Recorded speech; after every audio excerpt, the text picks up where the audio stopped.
want to go to the Honda Classic and do a quick review of that, just to show you how well the buckets did. That way, when we get into the bucket system for this next, or for the Arnold Palmer, you're going to have a little bit more confidence considering using the bucket system to build your lineups. So one thing I want you to always note is this column here when we go through this. I'm actually just going to cruise through this. Y's indicate that the bucket was a success. The projections, I should say. The projections I had for the buckets were a success. N's would indicate it was not successful. Now, I also always build a SweetSpot optimal that follows the buckets completely, just to show you if you did follow it, regardless of if the buckets succeeded, like, you know, just they were successful with my projections. I want you to see how well it would have done against the GPP winner and how close it was to the optimal. So 32 out of 36 buckets were successful. So all the projections I had were, you know, it was pretty good. One of the weaker success rates for me when it comes to the bucket system. So I think the worst I've ever seen was 31 out of 36. So this is really close to that. 4 buckets failed. We had last year 5s, golfers who had missed the cut. 0 showed up inside the top 10, which that's what I'm showing right here. And then that obviously 0 showed up in the optimal lineup. You had most of your golfers not playing the year before or finishing in the top 40. Obviously, the top 20 was a very a good indicator for success there. Our next bucket that failed was last week 2s. I had somewhere between 0 to... Okay, hold on. This actually succeeded. I haven't written it in here yet. Remember, we always want a 2-point buffer. So in the optimizer, I will always have a 2-point buffer. So you can see we always round down with this one. That would be 0. And we always round up to for this one. That would be 1. But I want a 2-point buffer. You can't go lower than 0. So we always have to bump up the max projection to 2. So this literally was a success. Just forgot. Can't really put that in there. But moving on to the next one, course history 6s. So golfers who had never played the Honda Classic, I had a projection somewhere between 0 to 2, because again, I want a 2-point buffer. Because this goes up to 2, this then we bring down to 0. Well, 4 golfers finished inside the top 10, which is ridiculous. And 3 of them were in the optimal lineup. Of course, we'll talk about, you know, doing the SweetSpot optimal and how well that did. That's obviously in this column right here. But that one failed for sure. That is definitely a failure. So we have really 2 buckets that failed. And then salaries down here. Remember, there's a 2-point buffer for this as well. So 0 to 2 would be my actual projection. That would be in the optimizer. And 2 were in the optimal lineup. So that would be successful. So really 2 buckets failed. Now I'm going to bring up the optimizer for the Honda Classic.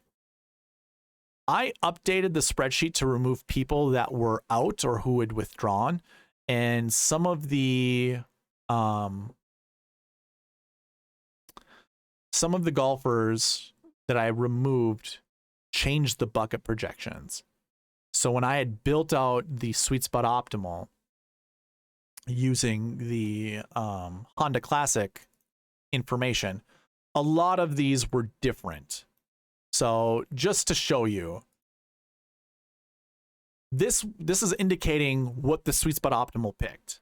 Now, it would never select 0 from this bucket. It would never. It would at least select 1 because that's what the projections are saying.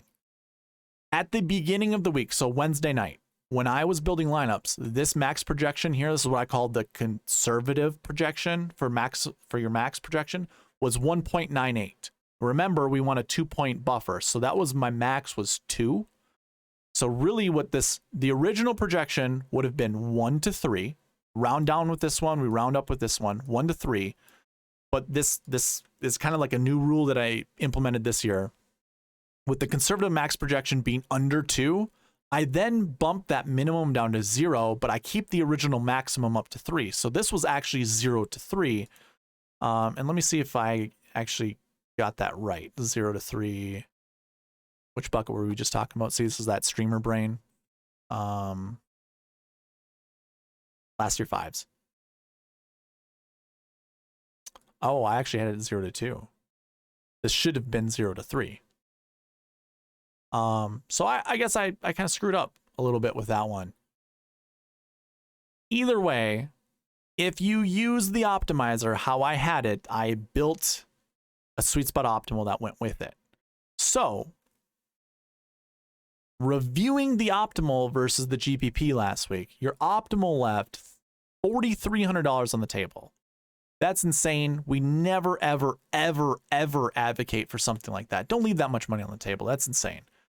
But it included all of your top, basically 6 golfers in the tournament. Chris Kirk at $9,900, Eric Cole at $69, Tyler Duncan at $66, Ryan Gerard at $62, Sepp Straka, which, you know, we all thought couldn't repeat a good success, like a successful week at the Honda. He finished 5th. He's your defending champion. And then Justin Suh at $7,600. Your GPP winning lineup went $9,900 with Chris Kirk, $6,900 with Eric Cole, $7,600 with Justin Suh, $10,400 with Shane Lowry, $7,300 Brandon Wu, $7,600 Benny Ann. Now, if you use the optimizer, by the way, before I get in the optimizer, your optimal lineup scored 615.5 points. Your GPP winning lineup scored 565.5. So there was a 50-point difference between the two. Your SweetSpot optimal, following all the bucket conditionals that I had in the optimizer, so if you didn't change that and you were building lineups, started with 10K golfer in Shane Lowry, 9K golfer in Chris Kirk, 8K golfer in Sepp Straka, 7K golfer in Ben Taylor, and then we've got two $6,900 golfers in Eric Cole and Ben Martin. That scored 591.5 points, and it left $200 on the table. So that was 30 points clear of the GPP winning lineup, and it was 20 points, 24 points behind the optimal lineup.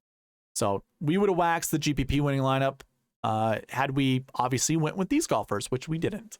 But we still did have a good week, so it was good. Let me catch up with chat here. Joanne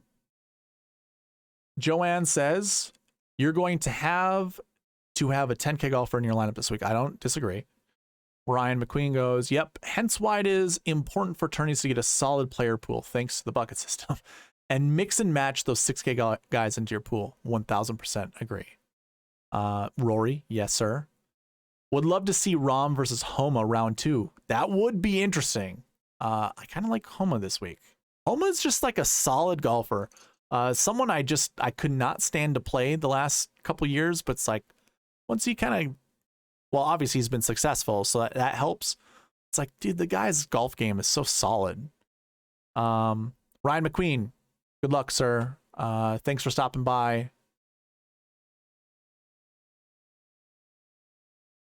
If you could sleep me posted on your favorite 3. Maybe it's keep me posted on your favorite 3. I imagine that's what you meant. I'd appreciate it. Oh, sure. Okay, yep. I will do that, sir. Yeah, I'll let you know what my favorite 3 is at the end of this video. Okay, so as you can see, following the bucket system for the Honda Classic, that would have worked out really well.